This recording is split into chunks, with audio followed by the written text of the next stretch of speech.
报告刘局，现在情况非常危急。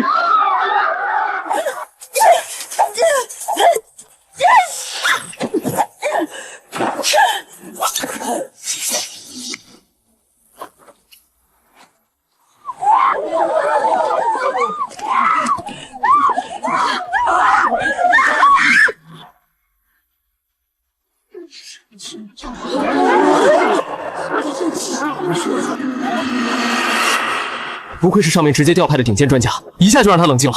听说他一眼就能看出病人的症结所在，在国际上都解决过好多起极端危机案例。太感谢了，还好您及时赶到了。这已经是近3个月来我接手的第8起精神病人恶性伤人事件了，而且他们都曾在仁心精神病院接受过长期的治疗。你的意思是，巧合太多就不再是巧合。这次派我来，就是为了进入仁心医院进行秘密调查。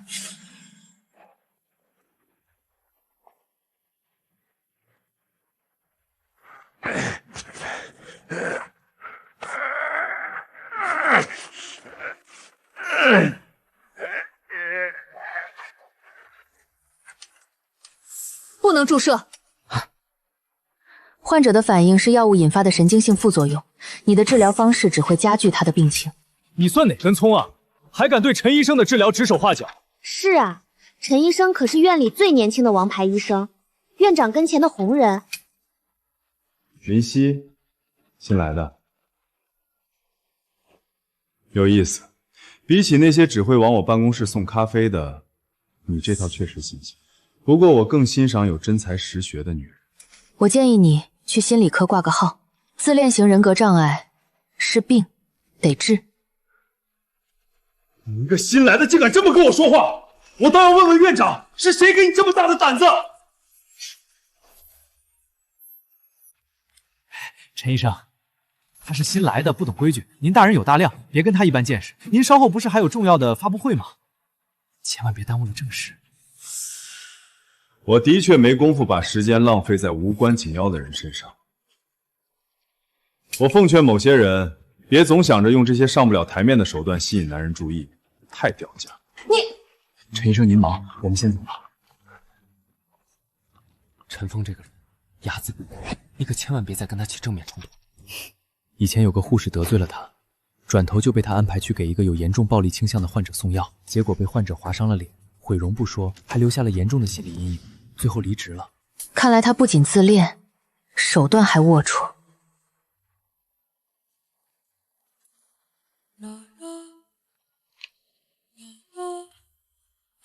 306号房是陈峰的病人，恢复的出奇的好，也是今天发布会要重点介绍的王牌案例。他们一直这么安静？怎么可能？他们刚被送来的时候，简直就是人性凶器。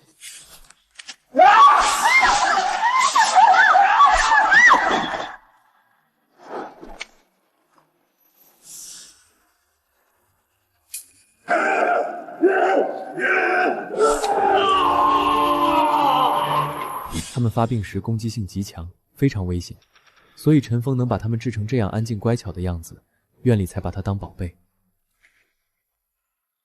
不对，安静只是他们的假象，他们根本没有康复，只是学会了隐藏。不对，安静只是他们的假象，瞳孔散大，肌肉张力过高，不自觉抽动，这不是康复后的平静，而是高剂量镇静剂导致的隐性激躁状态。就像被强行压住的火山，任何一点外部刺激都能引爆，而且一旦爆发，会比以往更凶暴，更不可预测。别看了，我再带你去别的地方看看。今天算你运气好，陈峰心思全在下午的发布会上，准备向大众展示他的治疗成果，暂时没空深究你。你以后……我不会主动招惹他。精神病患者都是危险分子吗？不，经过治疗，他们完全可以恢复正常。为了打破社会对精神疾病人的污名化，我将于今天下午在市会议中心召开精神病康复患者的专题发布会。届时，我将携2位精神病康复患者到场，现场证明，即使是最严重的精神病人，也能被完全治好。这将是一次历史的见证。他要带306的病人参加发布会。是啊，院领导和市里都很支持，说是破除社会歧视的正面典范。怎么了？那2个人正处于发狂的临界点，让他们出席发布会，无异于是在制造一场灾难。我必须阻止他。陈医生，我是林夕。林夕，你别再……林夕，陈医生正在准备发布会，你打什么电话骚扰他？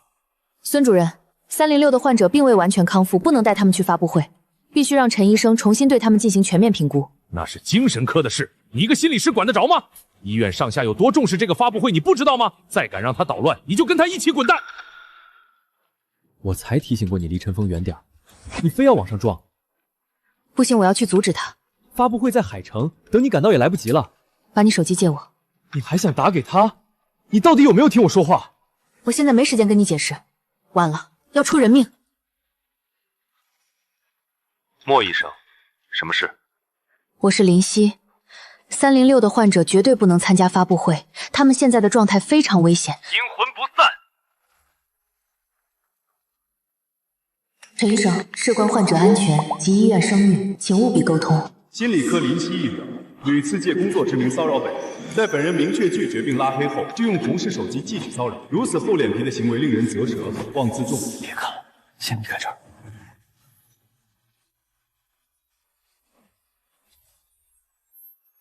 哇，这么劲爆！谁啊？就是他，心理科新来的治疗师。为了追陈医生，真是脸都不要了。306的患者有急性焦虑升级的迹象，出现暴力行为的风险很高。怎么样？他听进去了吗？他说不带他们去了。谢天谢地，看来他总算还没彻底昏头，你也算没白费力气。陈医生，您不是说不带他们来发布会了吗？要不咱们还是听林夕的吧，万一真的出事了。他说那么多就是想纠缠我而已。我的病人我有数，他们已经恢复正常，绝不可能出事。我们登机吧。欢迎各位媒体朋友来到康复新药发布会现场。今天我们荣幸的请到陈峰医生以及2位特别的嘉宾，他们将用事实告诉我们精神疾病的康复可以到达怎样的高度。陈峰骗我，他还是把他们带去发布会了。他们看起来有些紧张。这不是紧张，这是生理性焦虑濒临崩溃的表现。他们在拼命压制想攻击人的冲动。照这样下去，他们必定会压制不住暴力伤人。发布会现场那么多人，到时后果不堪设想。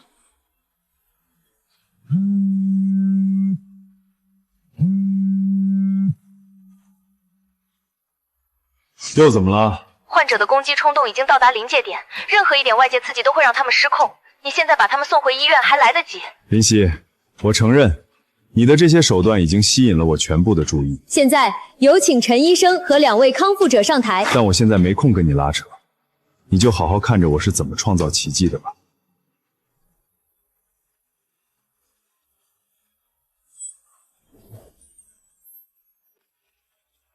别怕，这里都是关心你们的朋友，抬起头让大家看看你们恢复的有多好。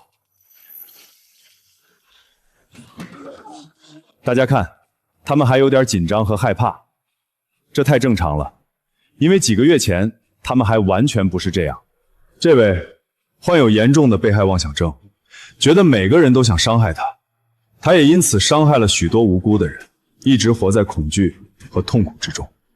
这一位极端的躁狂与暴力冲动伴随攻击行为，力大无穷，需要4、5个人才能勉强制止，被家人和社会视为不可预测的危险局。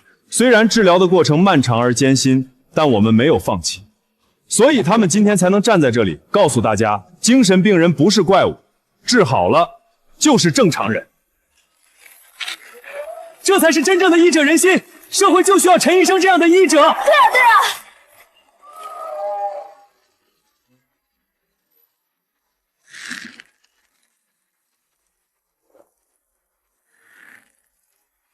不对，他们的恐惧不是在害怕人群，而是在对抗即将失控的暴力冲动。陈峰这个白痴还在给他们施加压力。您好，您拨打的电话暂时无人接听。你看，大家都不觉得有问题，反而很感动。你看看那名患者的手，他在掐自己，这是用疼痛来抑制攻击欲望，他快撑不住了。他们今天站在这里，就是为了告诉大家，他们不再是令人恐惧的精神病人，而是战胜了疾病的康复者。他们看起来那么安静，还有点害羞，哪里危险性了？偏见害死人！陈医生，是你给了无数精神病患者及家属希望，谢谢你。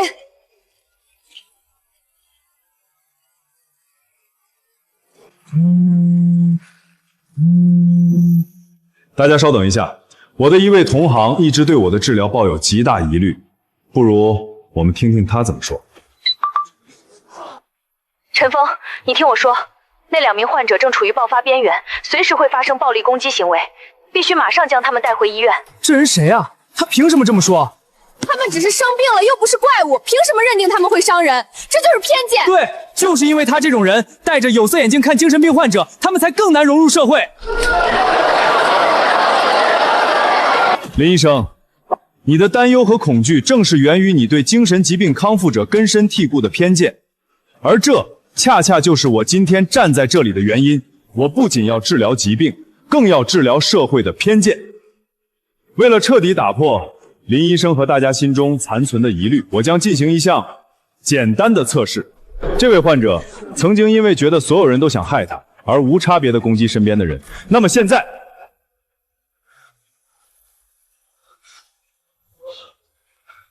陈峰，你疯了！他现在的状态极度危险，快松手！陈峰，你疯了！他现在的状态极度危险，快松手！按照他以前的逻辑，他的确会像你担心的那样暴力攻击我，但你看，他没有任何攻击行为。大家看到了吗？他的被害妄想消失了，他学会了信任，学会了即使在感到威胁时，也不会使用暴力，这才是真正的康复。不可思议，太神奇了，这简直是奇迹！陈医生，陈医生，这个蠢货！患者目前没有攻击，是因为镇静剂的压制和长期驯化下的服从，但这种压制是暂时的，一旦那根弦崩断，没人能够控制住他。那另一个更糟，陈峰的行为会刺激患者 B 的暴力模仿冲动和危机感。或许有人会说，他只是相信我这个主治医生。那么，我们让陌生人试试，有没有朋友愿意上台试试？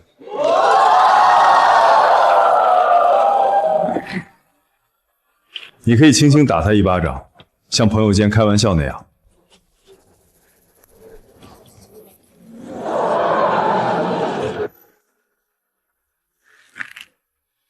你扯一下他患者 B 的头发看看。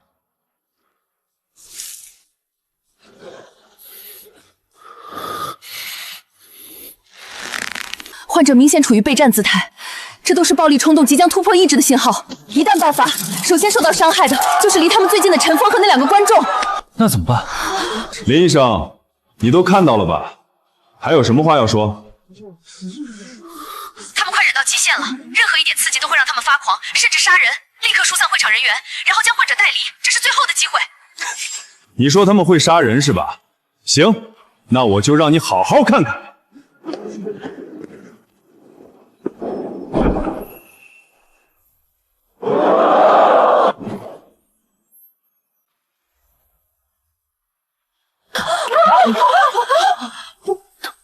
他要干什么？林医生，你不是说他们会杀人吗？那我就亲手把刀递到他们手里，让你也让各位看看他们到底会不会动手。拿着。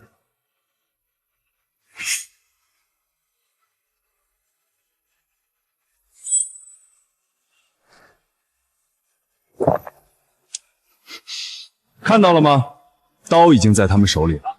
他们动手了吗？没有。如果你觉得这还不够，那这样呢？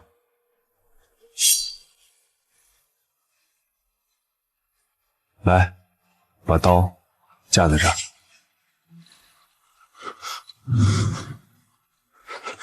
快放开他！你把他逼过头了，他快要控制不住了。够了！事实胜于雄辩，大家都看到了，他刚才伤害我了吗？陈医生太牛了，这简直就是奇迹！林医生，你今天这番表现确实成功的让我记住了你。或许发布会结束，我可以给你一个离我更近的机会。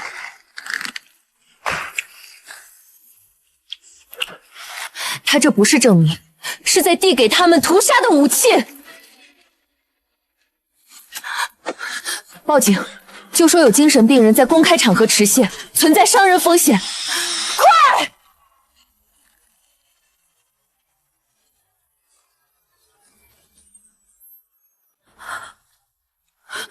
他们要动手了，快报警！你疯了！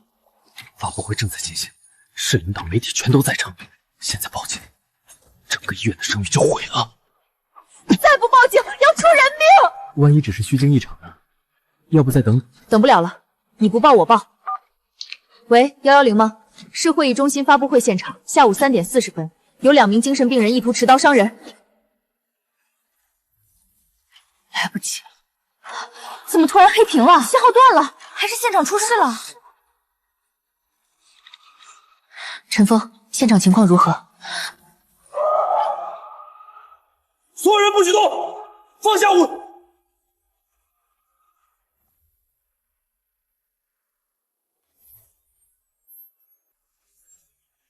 所有人不许动，放下武。警官，都是误会，这2名患者已经完全康复，不存在伤人风险。那为什么报警人声称他们会伤人？报警人我认识，这不过是他为了吸引我的注意耍的小把戏。相信这样的情况你们也见过不少。抱歉让你们白跑一趟。明白了，收队。一个小插曲，不影响我们的正题。刚才我们说到，你不是说他们快失控了吗？怎么刀都递到手里了，他们都没动手？林夕，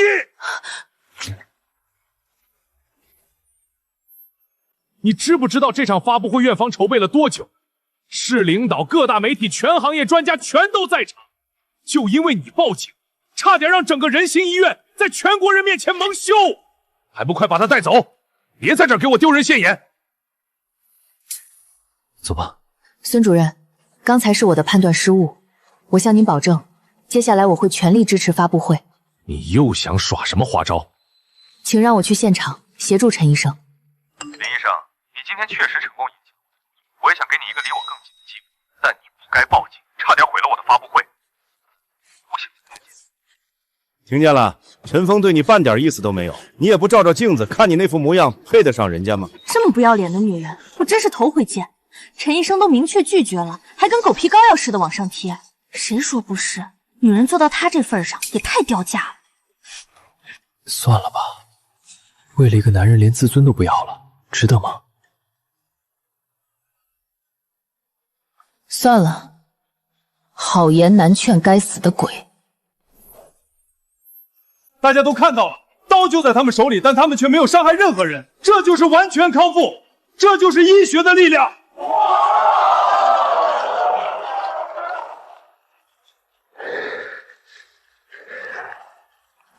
不对，哪不对了？要害我，他们都要害我，我要保护我自己，把想害我的人都杀了。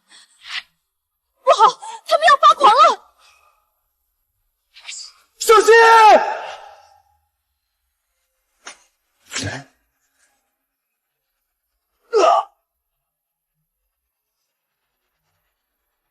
你们干什么？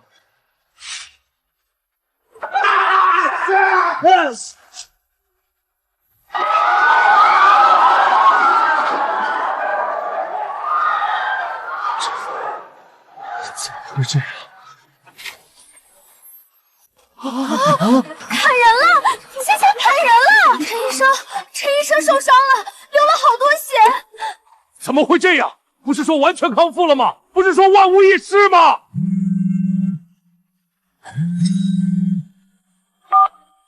喂，孙主任，患者失控了，见人就砍，所有人都受伤了，没法控制住他们，快派人过来支援，快！快！你们谁有办法？谁能处理这种危机？那2个人发起狂来，4、5个人都摁不住，现在过去不等于送死吗？听说他们当初入院时咬掉了孙主任手臂的一块肉，这么凶残，谁敢去啊？怎么办呀？这么多人，难道一个能想出办法的都没有吗？我知道谁有办法。谁？林夕。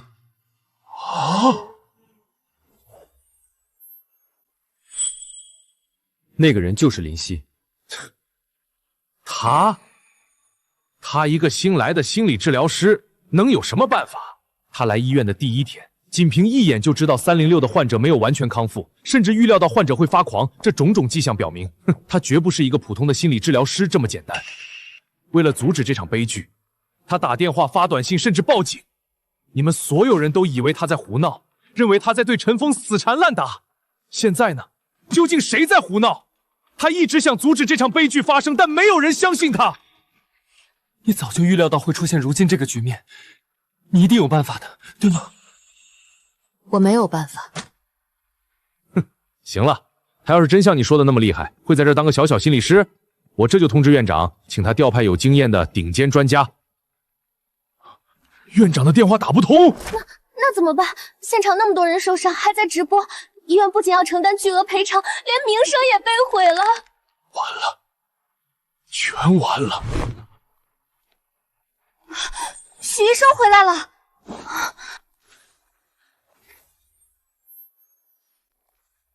许医生不是在国外进修吗？怎么突然回来了？听说他是陈医生的未婚妻，这次回来怕是准备完婚的。太好了，许医生从业10几年，经验比陈医生还丰富，他一定有办法救陈医生的。许医生，你回来的太及时了，现场一群废物，这么点事都处理不好，把电话给我。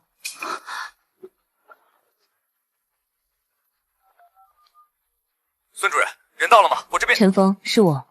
妍妍，你回来了？你什么时候回来？今天刚到。你那边情况怎么样？他们一个手里握着刀自言自语，一个在门口打砸东西，没人敢靠近。我试过很多方法，沟通、安抚、命令都没有用，我连靠近他们都做不到。别慌，接下来按我说的做。他们似乎在寻找目标。陈峰，你听好。不好，患者的注意力已经锁定陈峰的位置，任何来自陈峰的声音、指令、动作都会成为攻击信号。他不是在帮他，而是在害他。陈峰，你听我说：第一，切断所有背景音乐；第二，播放我发给你的音频文件；第三，平稳缓慢地重复我发给你的句子。地面很坚固，墙壁是白色的，空气很凉爽。地面很坚固，墙壁是白色的，空气很凉爽。他们现在出现了认知困惑，接下来用敲击声模仿他病历里的工厂安全钟节奏。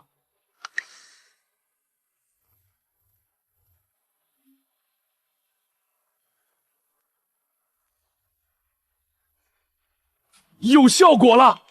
哇，多亏了许岩，还得是许医生，真不是盖的。陈峰，别怕，我会让你们平安回来。好，我相信你。有许医生坐镇，这下有救了。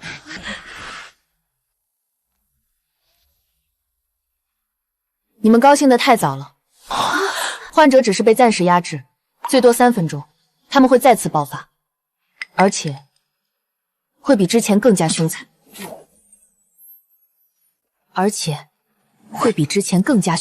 胡说八道！患者马上就要平安回来了，你却在这儿诅咒陈医生，你到底安的什么心？我看他就是被陈医生拒绝了，心里不平衡，又发现许医生比他还强，心生嫉妒。许医生可是陈医生的未婚妻，人家郎才女貌，他算什么？跳梁小丑，追不到就盼着人家出事，这心肠也太狠毒了。原来你就是那个3番5次骚扰陈峰的女人。妍妍，我跟他什么都没有，一开始我就明确拒绝了他，是他死乞白赖缠着我。没错，我能作证，陈医生对他半点意思都没有。就你这样的，根本配不上陈峰，别再痴心妄想了。这些话，还是等你的未婚夫平安回来再说吧。这就不劳你操心了，他们肯定能平安归来。这么有信心，不过我劝你，还是让入殓师在医院等着吧。你什么意思？陈峰回来的时候，多半被砍得面目全非了，不请入殓师，下葬都没个人要。胡说八道！就算陈峰拒绝了你，你也不用恶毒到诅咒人家死吧？他不过就是死鸭子嘴硬，自欺欺人罢了。我今天把话放在这儿，如果我不能让他们平安回到医院，我高级医生的位置就让给你坐。你的位置太低，我看不上。你妍妍别理他，他就是吃不到葡萄说葡萄酸，逞口舌之快而已。我们这就带患者回医院，用不了多久就到。用不了多久，你确定你们还走得了？你什么意思？你们到现在都还没发现，其中一名患者已经不见了吗？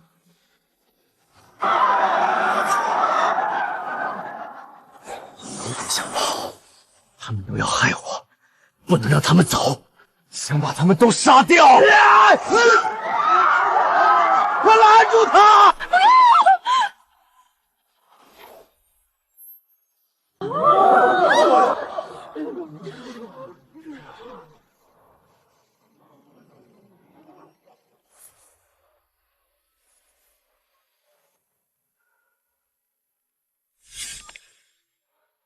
仔细听我的声音，跟着我呼吸，吸气，呼气，吸气，呼气。他竟然做到了！这怎么可能？他怎么可能做到？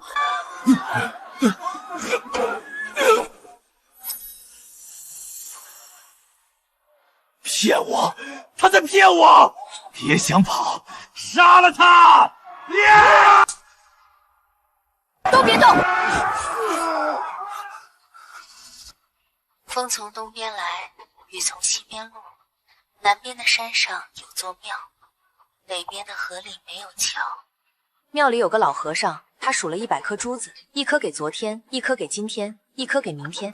老和尚说，数到7的时候手会变轻，数到8的时候脚会变凉，数到9的时候刀会变成木头。数着数着，他觉得自己仿佛变成了石头。连许岩那样的专家都做不到，他几句话就让那2个疯子放下刀了。他不是心理治疗师吗？这也太不可思议了。这种认知阻断技术是针对极端暴力患者的最高阶干预手段，连我也只在国外见过1次演示，他怎么会？你什么都不用写，只需要闭上眼睛，慢慢的，这声音，慢慢的数。是林夕。11。怎么会是林夕？他哪来的这种本事，连许医师都做不到？林医生，今天多谢你出手相救，之前的事儿是我误会你了，我给你道歉。等我们平安回医院，我请你吃饭。不必，我没空。林医生，你可能没听明白我的意思，我是说，如果我愿意当你的男朋友。什么？陈医生说要当她男朋友？他不是有未婚妻吗？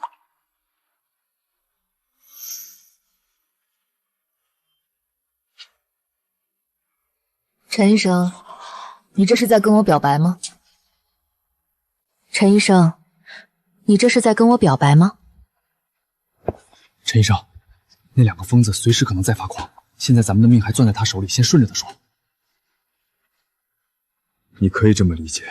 陈医生，你是不是忘了，你还有个未婚妻？如果你介意的话，我可以和他取消婚约。天哪！陈医生竟然为了林夕要取消和许医生的婚约。既然你都这么说了，那我确实该给你一个答复。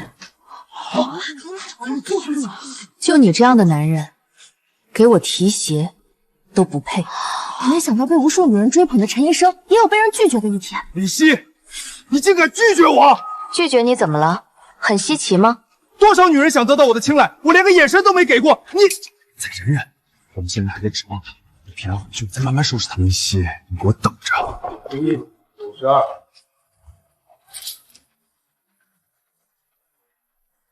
林夕还挺厉害的，他到底是什么人？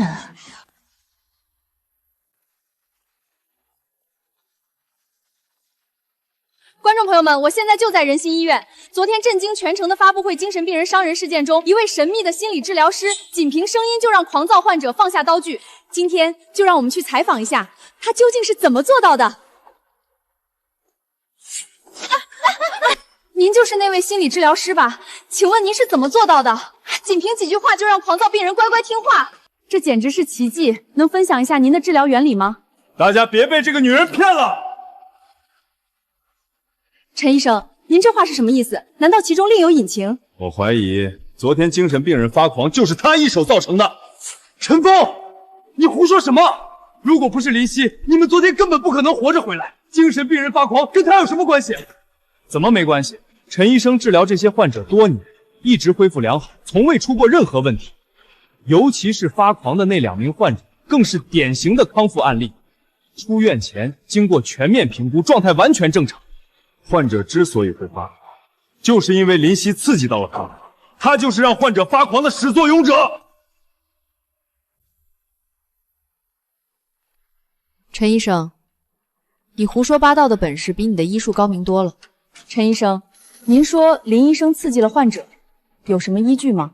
当然有，他入职当天就对我的治疗方案指手画脚，想引起我的注意，被我拒绝后，他更是变本加厉，3番5次阻拦我召开发布会，危言耸听说患者会发狂。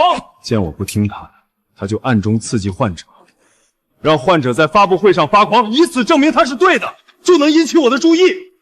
陈医生的意思是，我因为你拒绝了我，就搞出这么大动静，难道不是吗？那我后来为什么要救你？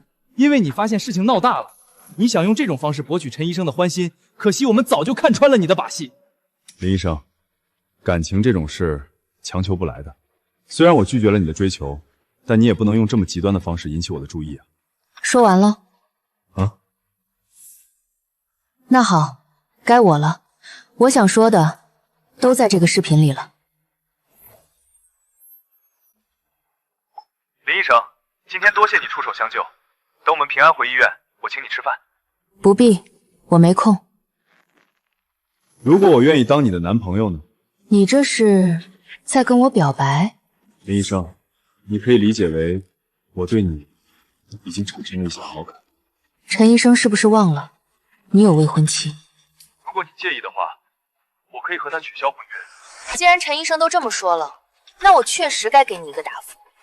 你这样的男人，连给我提鞋都不配。原来是陈医生表白被拒啊，跟他说的完全相反啊！这下事情可有反转了。这视频是假的，我怎么会给这种人表白？敢做不敢当，大家都看到了，视频里的我堂堂正正，一心想安抚患者，化解危机。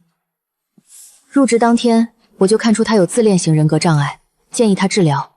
他恼羞成怒，把对我的不满带到工作中，不听劝告，非要带危险患者出席发布会。正是因为他违规操作，这才导致病人发狂。违规操作的人是你。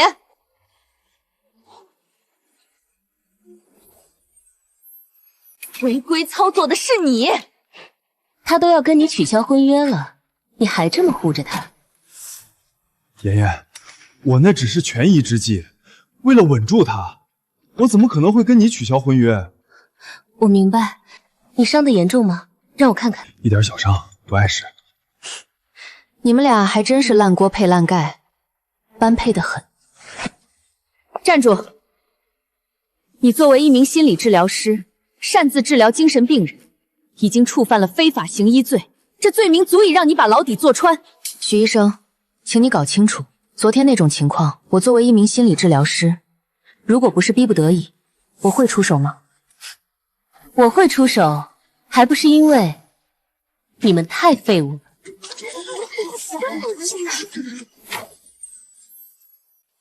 我会出手，还不是因为你们太废物了。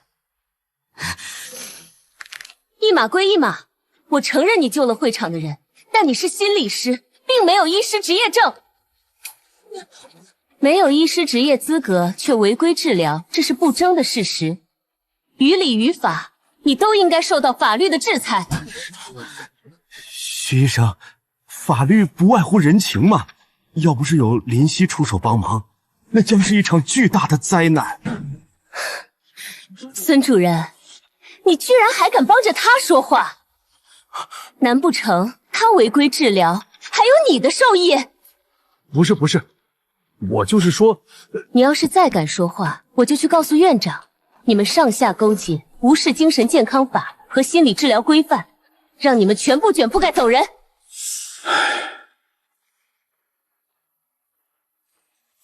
一人做事一人当，是我主动干预治疗的，跟他们没关系。哟，还挺有骨气，希望一会儿警察来了，你还能这么忍骨气。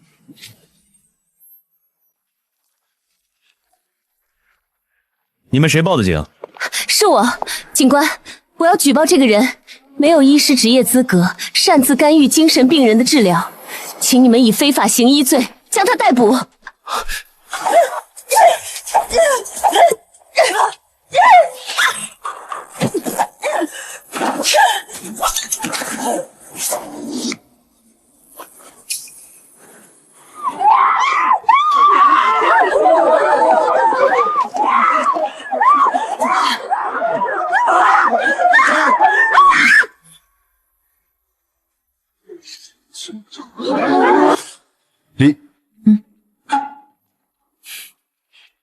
具体情况说说。情况很清楚，他是心理师，却对精神病人进行了干预治疗。现场有几百人作证，还有直播录像，人证物证俱在，你们直接抓人就行。是不是只要我有医师执业证就可以？没错，你要是拿得出精神科的医师执业证，随便你怎么治疗。但你拿得出来吗？他能拿出精神病院证明的可能性啊，都比拿出精神科医师证的可能性大。是吗？那睁大你们的眼睛，好好看看。这是什么？这是全球唯一的高级职业资格证，据说只有那位传奇人物持有。难道他就是？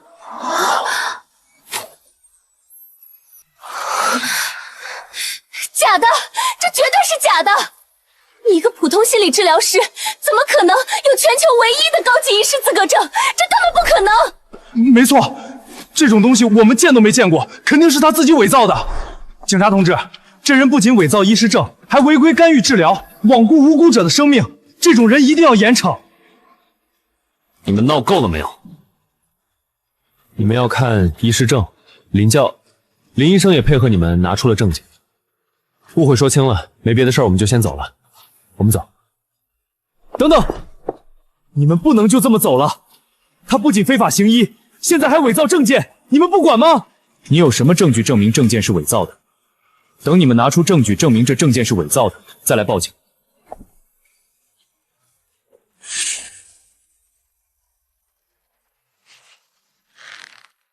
许医生，还有什么要说的吗？许医生，还有什么要说的吗？虽然不知道你用什么方法收买了警察，但是院长绝不会容忍你这样的人留在医院，败坏医院的名声。是吗？那就把莫振华叫过来，让他亲自跟你们解释。我的底细他最清楚。放肆！林夕，你竟敢直呼院长名讳！你再这么嚣张，我也帮不了你。孙主任，不就是叫了一下名字吗？至于吗？我也经常这么叫啊！你闭嘴！你现在怎么变得跟他一样放肆？院长亲自来解释。林夕，你以为你是谁啊？你撒谎前都不照照镜子的吗？你也配？撒一个谎就需要无数个谎去圆，错了就是错了，还在这胡搅蛮缠，真是不嫌丢人。林夕，你没有医师证，还敢擅自治疗精神病人，根本不把人命当回事。你这种人就该滚出医院！对，滚出去！对，滚出去！滚出去！没听见吗？叫你滚啊！你们想让谁滚？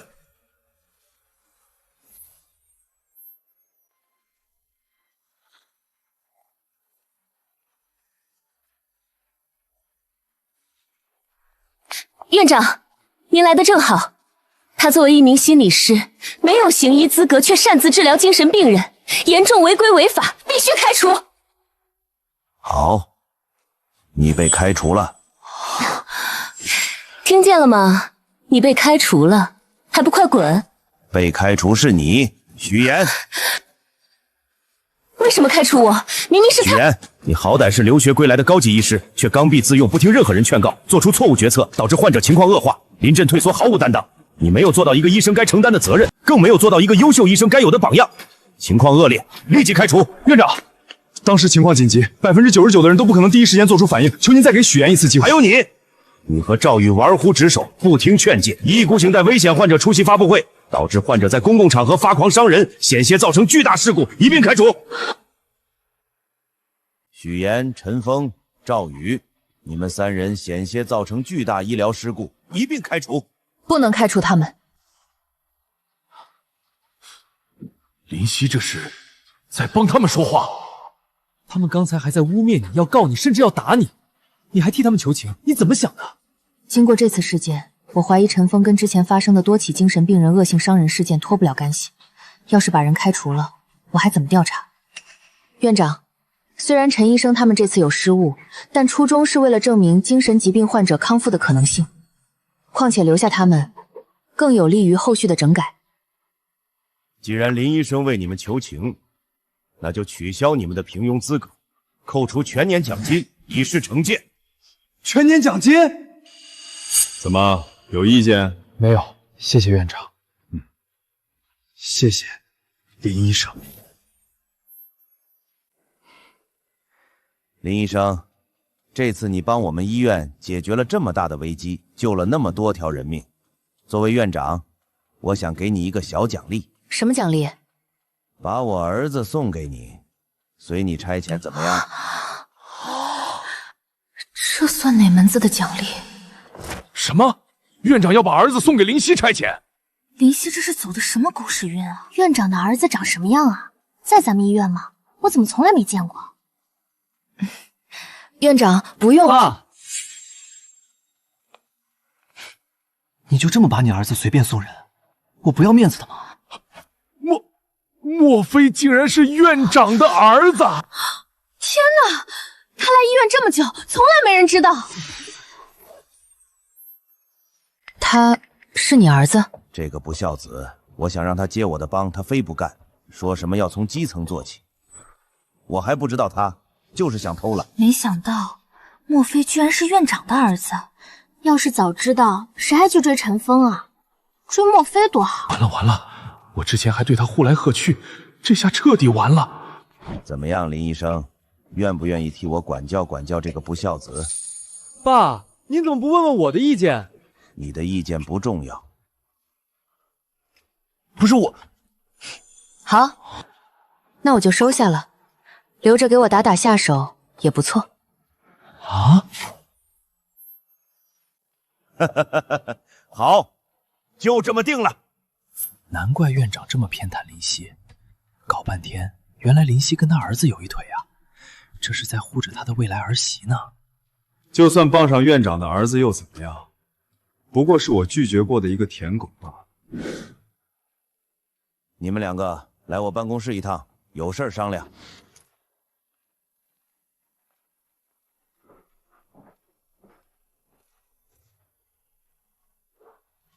林教授，今天多亏了你。爸，您叫他什么？林夕。林教授是全球精神学界公认的传奇专家，这次来咱们医院是为了秘密调查精神病人恶性伤人事件。难怪你能一眼看出患者的问题，几句话就能让狂躁病人恢复平静。你好像一点也不意外。我早就觉得你不可能是普通的心理师，只是没想到你这么厉害。林教授，调查的怎么样了？已经有些眉目了。我怀疑与陈峰有关。你也怀疑陈峰？也。我进医院之前就注意到了精神病人恶性伤人事件，并且发现他们都曾在仁心医院接受过长期治疗。所以你怀疑问题出在医院的治疗手段上？这也是我选择来基层的原因。一来方便我私下调查，二来确实能学到不少东西。那你查到了什么？我发现陈峰的一些治疗手段有问题，并且跟某些医药代表有不正常往来。你是觉得怀疑患者的异常跟用药有关？对。院长，我需要陈峰经手的所有患者的全部用药记录和治疗档案。立刻把陈峰经手的所有患者档案全部送到我办公室。你看这个，患者张某的用药记录里，这个叫静宁的药物剂量是常规药物的3倍。患者李某，静宁的用量同样超过常规药物。看来问题就出在这个药物的用量超标上。不止超标这么简单，这个静宁是未获批的新药，还在临床试验阶段。什么？看来，近期的多起精神病人伤人事件，很可能就是陈峰违规用药导致的。陈峰，你的用药记录里多次用到一款名为静宁的药物，这药是干什么用的？这话问的，我是精神科医生，这药当然是用来治疗精神疾病的，而且它对顽固性精神症状有奇效。你知不知道这是试验用药？按规定只能在特定医疗机构使用，仁心医院并不在名单上，你从哪儿得来的？不知道，我也是听某些业内人士说这款药疗效特别好，就写在处方上了，没想到真有。你不知道它是试验用药？这个我是真不知道，药都是药房提供的。好，静宁是试验用药，你知道吗？不知道，我们药房所有药品都是正规渠道进的货，我不知道它是什么试验用药。那这些药是谁进的？我也不清楚，药品采购单上没有这款药。一问三不知，这真的不知道。怎么样，问出来了吗？药房负责人一问三不知，陈峰咬死了不知情。有件事我一直没跟你说，我之前偷偷跟踪过陈峰，每周三晚上他都会去郊外的一个仓库，在那儿待很久才出来。我觉得那里可能会有线索。快带我去。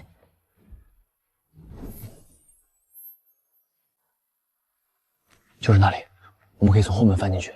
走。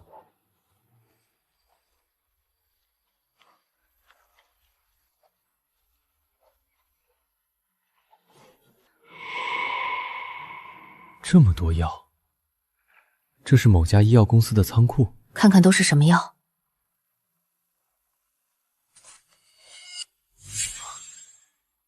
林夕，这边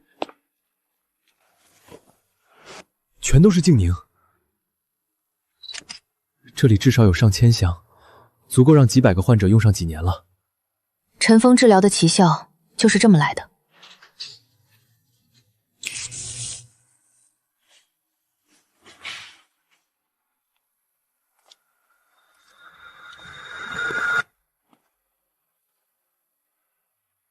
这么晚叫我过来，什么事儿？这次发布会的事儿影响太大了，今天警察还把我去警局问话，他们已经查到了静宁。怕什么？你只要咬死不知情，他们能拿你怎样？药是药房进的，你只是开处方的医生。那万一……没有万一。你现在最应该解决的是那个叫林夕的，我感觉他来头不简单。林夕，他不过就是一个小小的心理师，没什么好担心的。他在发布会上那两手，不是一般人能做到的，几句话就安抚好了那两个疯子。我在业内这么多年，没见过谁有这种本事。他就是瞎猫碰到死耗子了，哪有你说的那么厉害？我劝你别对他掉以轻心，不然早晚有一天要栽在他手上。放心吧，他做的那些不过是为了吸引我的注意，只要我勾勾手指，他就会立马贴上来。我怎么没看出来你有这么大的魅力？喂，陈哥，国际医药协会会长3天后要来咱们仁心医院，峰会定在院里开。什么？国际医药协会会长要来仁心医院？我知道了。对了，林夕现在在医院吗？他和莫非都不在医院，你离开医院没多久，他们俩也跟着离开了。这么晚了不在医院，难道他们在这里？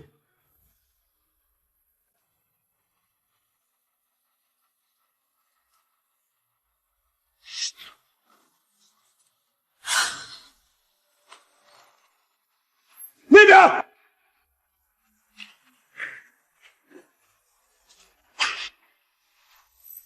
在外面。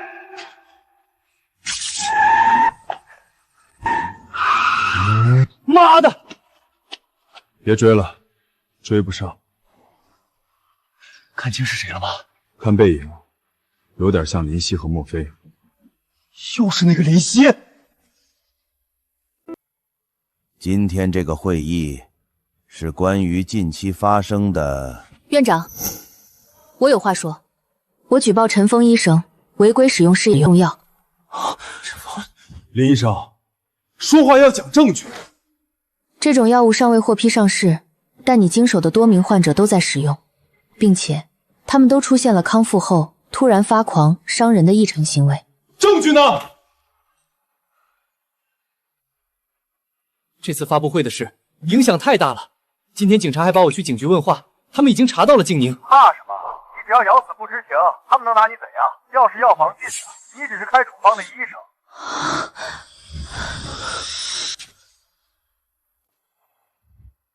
现在 AI 技术这么发达，视频可以伪造。林夕跟我的过节，全院都知道，他伪造证据陷害我，一点都不奇怪。对，音频肯定是假的，林夕就是想报复陈医生。为了陷害别人，连假音频都做出来了，真是下作。视频可以伪造，但那间仓库和那些药品伪造不了吧？林夕早料到你不会承认，所以他一早就报警了。警察现在正在搜查那间仓库，不出意外就会搜到那些试验用药。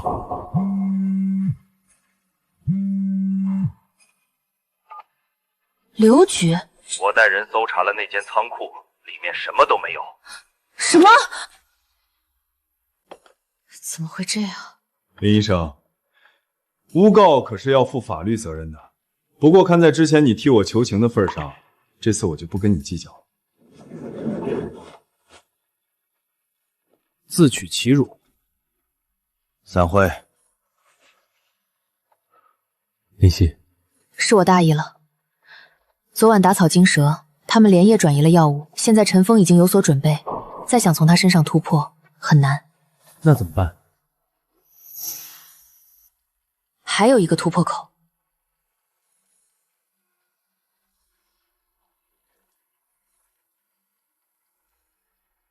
刘局，是我。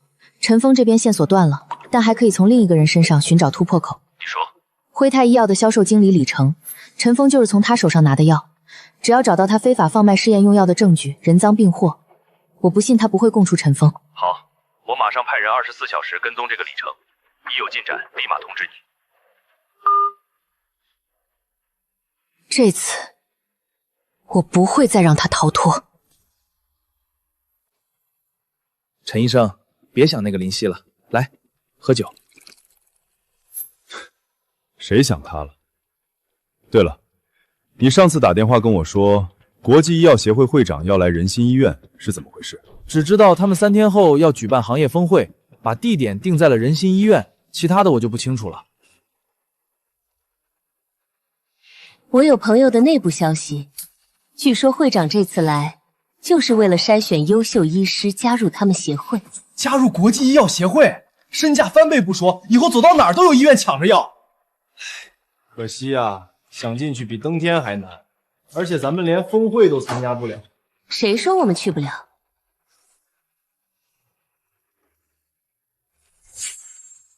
林夕，等我进了国际医药协会，我看你还拿什么跟我斗？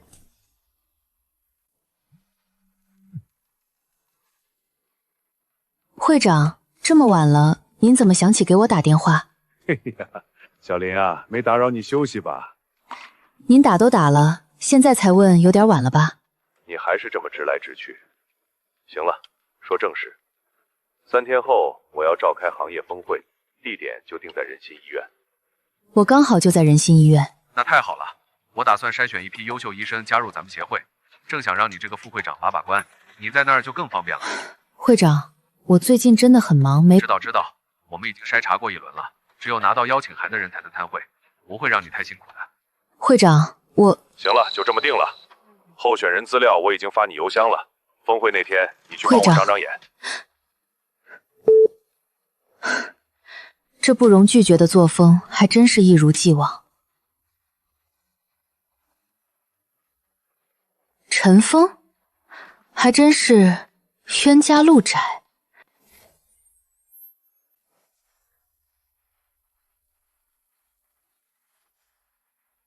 都来了，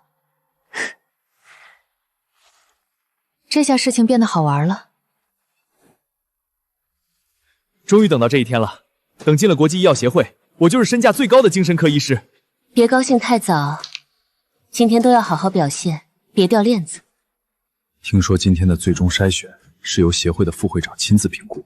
没错，郑会长可能也会到场，但主要是副会长把关。我听说那位副会长是历任副会长里最年轻的，还是唯一的女性。对，她可是全球精神学界公认的传奇专家，要求极其严格，所以我们绝不能出任何差错。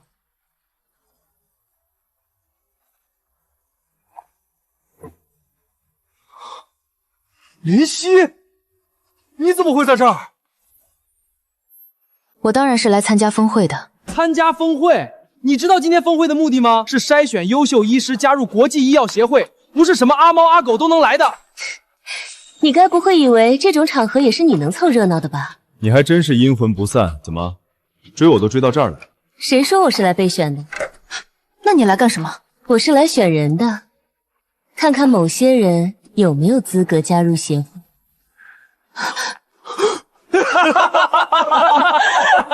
就你那水平还筛选别人，我看你在家筛面粉还差不多。行了，别在无关的人身上浪费时间，该入场了。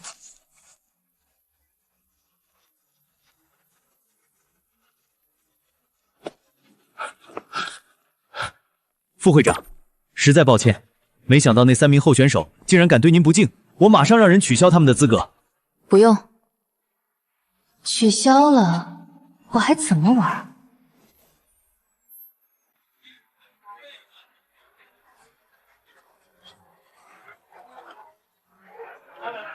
你们看那边，那是协和的王主任，那边那是华西的李教授。这都是业内的大佬啊！怎么办？我有点紧张。听说光面试都有18轮，而且这些候选者全是行业里的佼佼者，咱们该不会第1轮就被淘汰吧？紧张有什么用？只要能进国际医药协会，别说是18轮面试，就算是180轮，也要咬牙挺过去。没错，只要能进去，咱们以后就能高枕无忧了。到时候别说林夕，就连院长都得看咱们脸色。行了，赶紧再背背履历，为面试做准备。好。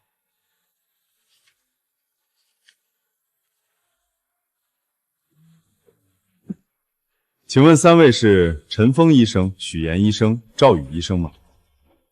是。副会长让我通知3位，你们已经成功晋级前面的18轮测试，可以直接参加最终面试了。成功晋级18轮测试？不会吧？明明我们什么都没做啊！副会长，认识我们？这个嘛，等你们见到副会长，自然就知道了。陈医生、许医生，咱们直接晋级了，直接晋级啊！看来咱们的名气已经传到国际医药协会了。我就说，以咱们的水平，被看中是迟早的事。3位，副会长已经在里面等你们了。你们说，这个副会长为什么给咱们走后门？也许是他提前看了我们的资料，十分欣赏我们的履历，才开了特例。我猜，他说不准是陈医生的爱慕者。哦，陈医生年轻有为，一表人才，说不定这位副会长早就听说过您的大名，特意给您开的绿灯。哦，你这么一说，我都有点好奇他到底长什么样。听说这位副会长特别神秘，不喜欢抛头露面，所以没人知道他长什么样。进去不就知道了？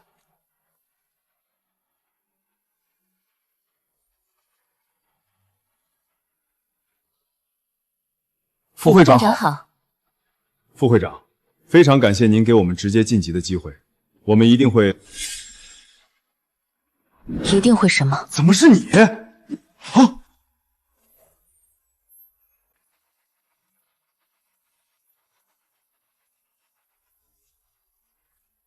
林夕，你怎么会在这儿？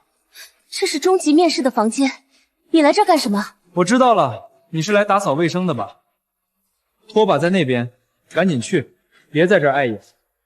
我早就说过，我是来评估你们有没有资格加入协会的。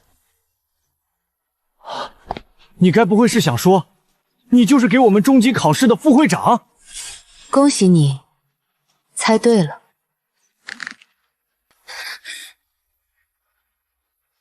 不可能！你不过是一个小小的心理师，有什么资格给我们面试？3位，终极面试已经开始，你们的时间不多了。想参加的话，现在就跟我讲讲你们的原力；不参加的话，现在就淘汰。淘汰我们？你也配？就是，你也不撒泡尿照照自己，还淘汰我们？你有那个本事吗？怎么打电话搬救兵啊？我告诉你，今天是国际协会举办的峰会，别说莫非，就算院长来了都帮不了你。是我，通知下去，候选人赵宇拒不配合面试流程，态度恶劣，直接淘汰。你装上瘾了，就凭你一句话就想淘汰我？你以为你是谁啊？你们看他这演技，不去演短剧都可惜了。林夕，我今天把话撂在这儿，你要是真能淘汰我，我就当众表演倒立吃屎。这话我记下，你放心，我一定给你这个表演的机会，希望到时候你能说话算话。希望到时候你能说话算话。候选人赵宇已经被淘汰，请你离开。凭什么？我做什么了就淘汰我？我不走！带走。不是，我什么都没做，连副会长的面都还没见到，凭什么淘汰我？对啊，你们是不是弄错了？你们搞清楚，是这个人假冒副会长，要带走也应该是他才对。放开我！你们不能这样！陈医生，许医生，救我！陈峰，等等，哎，你表演的时候别忘了开直播，我会去给你打赏的。好。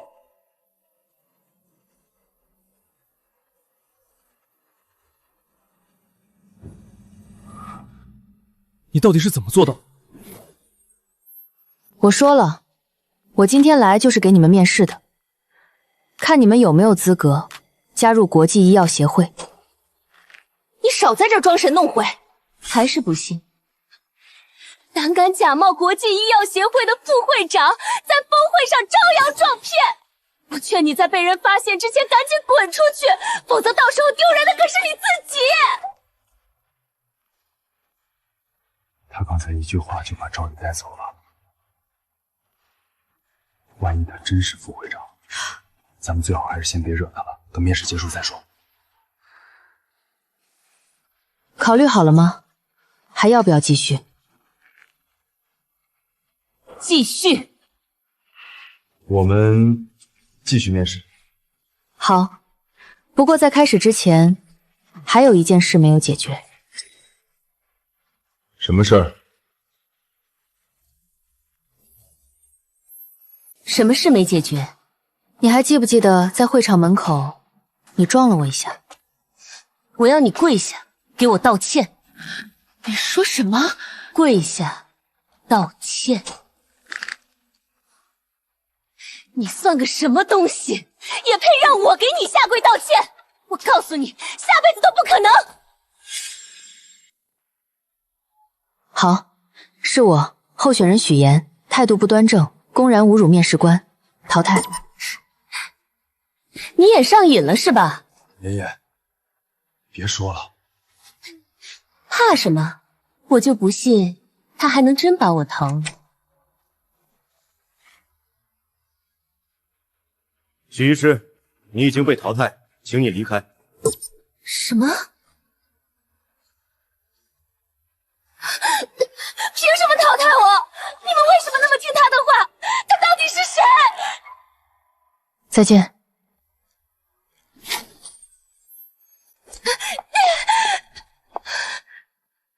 不就是要我给你道歉吗？只要不淘汰我，我愿意道歉。不好意思，已经晚了。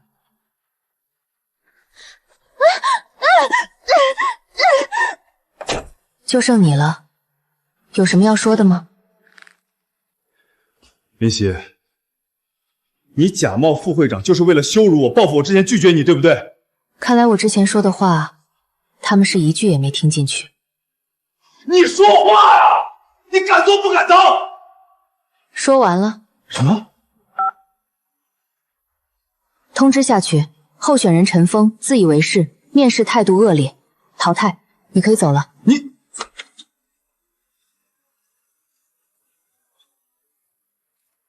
陈医生，请吧。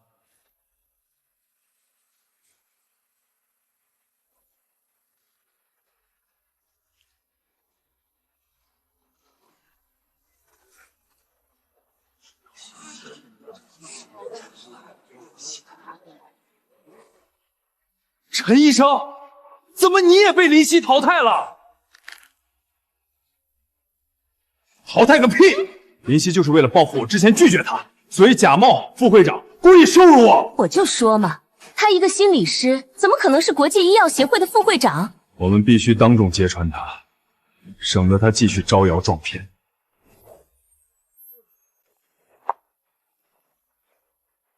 副会长，副会长好。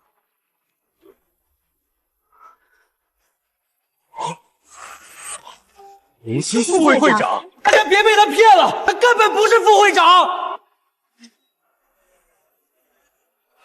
国际医药协会的副会长一向神秘，根本没人知道他长什么样。他就是利用这个漏洞假冒的。他的真实身份不过是仁心医院一个小小的心理治疗师。对，我们3个都是仁心医院的医生，我们都可以作证。够了！我以峰会负责人的身份担保，林夕林教授确实是国际医药协会的副会长。你担保？你早就被他收买了，当然会帮他说话。你们根本就是一伙。你来人！等等，来人！等等，你现在要是把他们赶出去，别人会以为我们做贼心虚。那怎么办？难道就这么任由他们给您泼脏水？有结果了吗？刘局还在审讯，李成的嘴很硬，但他撑不了多久，迟早供出陈峰。放心吧，他们蹦跶不了多久了。怎么，想叫人把我们赶出去？大家看见了吗？他们做贼心虚，被我们揭穿了就要赶我们出去。我们绝不能让一个冒牌货在这招摇撞骗，大家一起把他轰出去！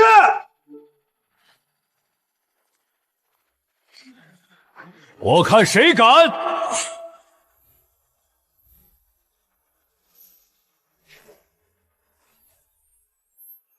我看谁敢！是国际医药协会的会长！天哪，会长竟然亲自来了！小林啊，我让你抽空来帮忙，没想到却遇到这种事儿，你不会怪我吧？不会。梁你也不会，这本来就是你身为副会长该做的。你就是如假包换的副会长，我倒想知道究竟是哪个不长眼的，竟敢说他是假冒的。不可能，不可能，他怎么可能是副会长？原来是他，竟然是他！林夕，之前是我有眼无珠，我向你道歉。只要能让我加入协会，我愿意做你的男朋友，你让我做什么我都答应。真的？真的。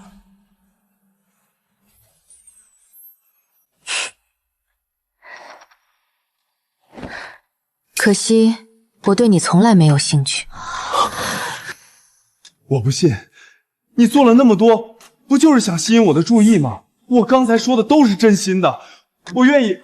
够了，我最厌恶的就是你这种普信男，以为全天下的女人都对你趋之若鹜。我今天就告诉你，陈峰，我绝不会因为有人哄抬猪价就觉得你值那个价。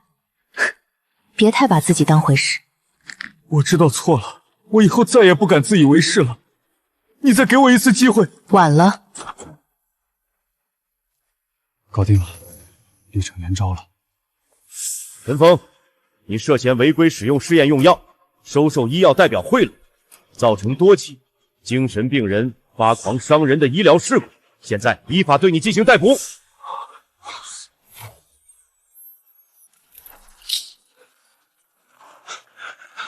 你们没有证据，凭什么逮捕我？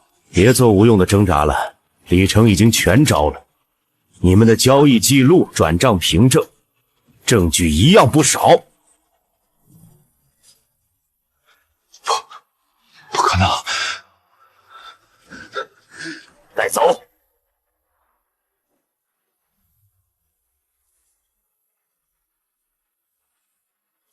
陈峰因违规用药、收受医药代表贿赂，导致多名患者病情恶化，在公共场合恶性伤人，情节严重，证据确凿，现已移送司法机关依法追究刑事责任。医院其他相关责任人已受到相应处理并开除。至于在我们医院治疗过的受害患者，我们也会对其进行赔偿，并且由林夕教授牵头成立专项救治小组，负责后续治疗，直到每一位患者彻底康复。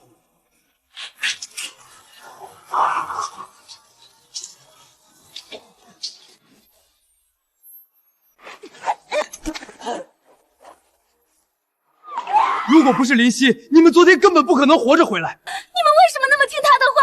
他到底是谁？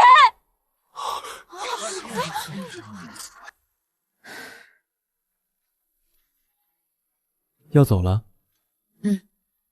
我的任务已经完成了。那还会回来吗？不知道。不管你会不会回来，我都会在这里等你。这段时间很感谢你的配合。客气什么？我们是搭档嘛。搭档。只是搭档而已吗？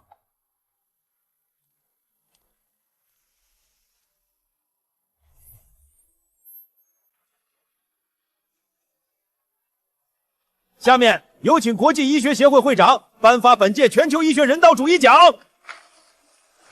这一奖项颁发给一位在精神疾病危机教育领域做出卓越贡献的医者。1年前，他以一己之力调查医疗黑幕，拯救数百名患者的生命与尊严。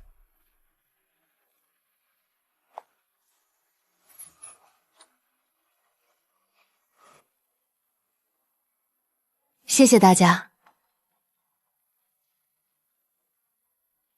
老实说，这个奖并不属于我一个人，它还属于所有在精神疾病领域奋战的医者。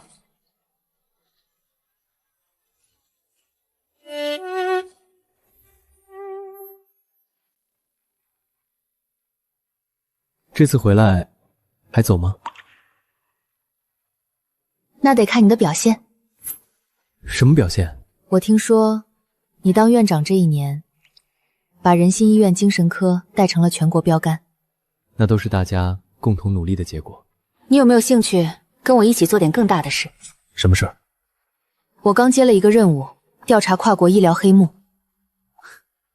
这次是搭档，不是打下手了。考察期结束，莫非你合格了？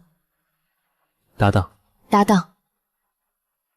只要有光的地方就有阴影，而我们的使命就是让光照进每一个黑暗的角落。